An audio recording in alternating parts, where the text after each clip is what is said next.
Government teacher 2002 చేసి ఇప్పటికీ 2 సంవత్సరాలు చదివి పూర్తి చేసుకుంది సార్. నా భర్త కూడా గవర్నమెంట్ టీచర్ మాదనం రాములు ప్రస్తుతమైన ఆర్మూర్ స్కూల్ని పనిచేస్తుంది. నేను కూడా ఆర్మూర్ లోకల్ స్కూల్ని పనిచేస్తుంది సార్. అయితే మా వివాహం జరిగి ఇప్పటికి 20 సంవత్సరాలు అయింది సార్. మాది ప్రేమ వివాహం సార్.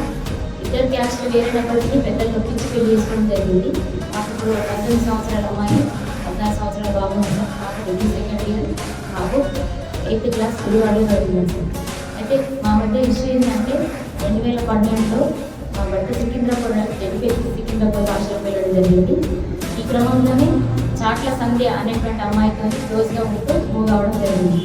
గత 5 సంవత్సరాలుగా నన్ను వేధిస్తున్నాడు. ఏమని అంటే అమ్మాయి నేను పెళ్లి చేసుకున్నాను, శారీరకంగా మానసికంగా వేధించడం జరుగుతుంది. పెద్దలను కూర్చోబెట్టి పంచాయతీ చెప్పినప్పటికీ ఇతను వినలేడు సార్. అయితే నా మీద చాలా రకాలుగా శారీరకంగా మానసికంగా కొట్టడం కూడా జరిగింది సార్. చాలా రకాల దెబ్బలు ఉంటాయి సార్ నా దగ్గర, మర్చిపోయి మీకు చేస్తున్నాను సార్. అయితే ఈ క్రమంలోనే నేను నవంబర్ 5 రోజున మన ఆర్మూర్ పోలీస్ స్టేషన్లో ఎఫ్ఐఆర్లో నమోదు చేయించడం జరిగింది. FIR officer. అయితే అయినప్పటికీ నా భర్త విషయం ఏ విధమైన మార్పు రాలేదు. ఇంకా నెల రోజులు ఇంటి నుంచి వెళ్ళిపోవడం జరిగింది. మొన్న ఆదివారం రోజున ఆ అమ్మాయితోని పారిపోవడం జరిగింది సార్. పారిపోతే ఆ తల్లిదండ్రులు ఆమె మీద మిస్సింగ్ కేసు పెట్టడం జరిగింది. ఈరోజు అన్ని పేపర్లలో కూడా రావడం జరిగింది. అయితే నాకు నా భర్త నుంచి ప్రాణహాని ఉంది సార్. ఇంటికి వచ్చి బెదిరిస్తూ ఉంటాడు, మెసేజ్లు పంపుతూ ఉంటాడు. నాకు న్యాయం కావాలా సార్. ఒక భార్య బతుకుంటానికి ఇంకొక ఆమెతో ఈ విధంగా వెళ్తాడు సార్. అది హిందూ వివాహ వ్యవస్థకే వ్యతిరేకం. ఈ విషయంలో నాకు న్యాయం కావాలి సార్. ప్రజా సంఘాల మద్దతు కావాలా, దళిత సంఘాల మద్దతు కావాలి సార్, మహిళా మండలి సంఘాలు అందరి మద్దతు కావాలి సార్ నేను కోరుకుంటున్నాను సార్. ఇంకా చెప్పాలంటే శారీరకంగా బాగా మానసికంగా బాగా టార్చర్ పెట్టేసరికంటే నాకు చెప్పుకోలేకపోతున్నా సార్. నేను ఒక ఉపాధ్యాయుల నుండి ఒక గవర్నమెంట్ ఉపాధ్యాయురాలకే రక్షణ లేకపోతే సాధారణ మానవులకు ఏ విధమైన రక్షణ ఉంటుంది సార్. చాలా చాలా సఫరేషన్ సార్. మానసికంగా పెట్టేసరికి నేను టార్చర్కి నేను తట్టుకోలేకపోతున్నాను సార్. పిల్లలను నేను ఎప్పుడు ఎట్లా పెంచుకోవాలని ఆయన మానాన్ని ఆయన వెళ్ళిపోయింది. ఆయన మీద ఏ విధమైనటువంటి చర్య తీసుకోవడం లేదు. మా పెద్దవాళ్ళు, మా అత్త వాళ్ళు అందరూ నాకు సపోర్ట్ చేసి ఆయన తిట్టినప్పటికీ ఆయన ఏ విధమైనటువంటి మార్పు రాలేదు సార్. నా అత్తగారు నాకు చాలా సపోర్ట్ ఉంది సార్. నా బావలు, నా తోటి కూడా అందరూ. కానీ ఇతను మాత్రం నన్ను వాళ్ళకి ఎందుకు చెప్తున్నాను అనేసి వాళ్ళని కూడా తిట్టడం, వాళ్ళని కూడా చర్య తిట్టడం చేయడం కొట్టడం అనేటువంటి జరుగుతుంది సార్.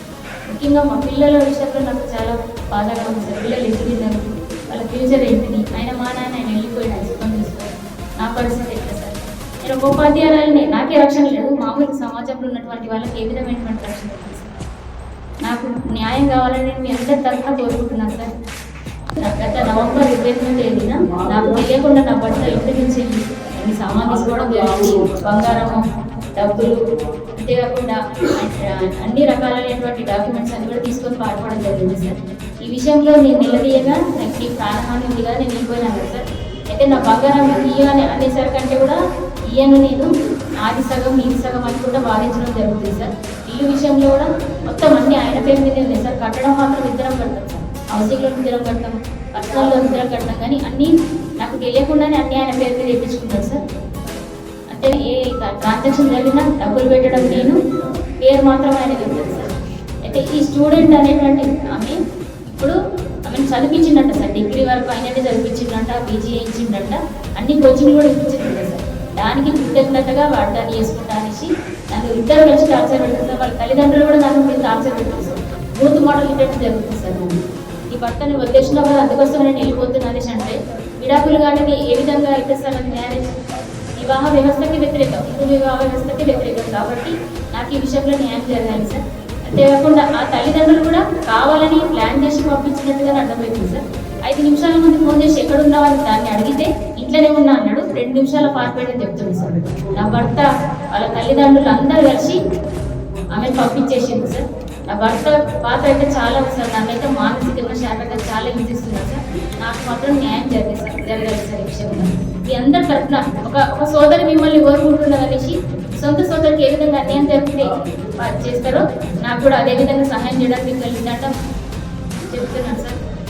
సో ధన్యవాదాలు సార్. నాకు ఈ విధంగా ఈ అవకాశం ఇచ్చినందుకు ధన్యవాదాలు సార్. అదేవిధంగా నేను ప్రజా సంఘాల మద్దతు, మహిళా సంఘాల మద్దతు కూడా నేను కోరుకుంటున్నాను సార్. డిమాండ్ ఏంటంటే నా భర్త ఆమె ఉద్దేశి నా దగ్గరికి రావాలి. అంతేకాకుండా ఈ పిల్లల బాధ్యత అంతా కూడా తనే తీసుకోవాలి, పిల్లల చదువు అన్నిటి కూడా తనే తీసుకోవాలి.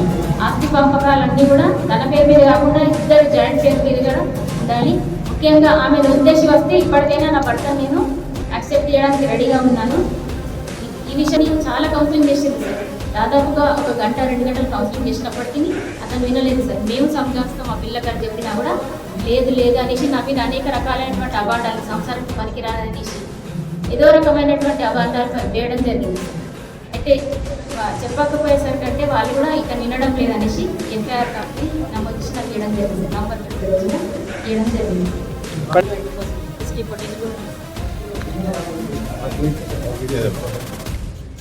అది కాకుండా మీ హస్బెండ్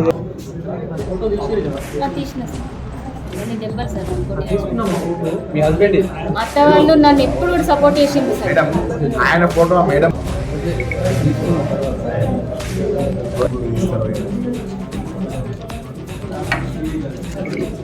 ఆర్మూర్లో ఉంటున్నట్టు తెలిసింది సార్.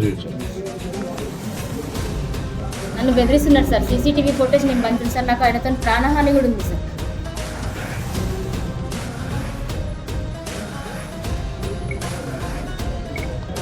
ఇటు దూరం పట్టండి, ఇట్లా పెట్టండి సెంటర్లో.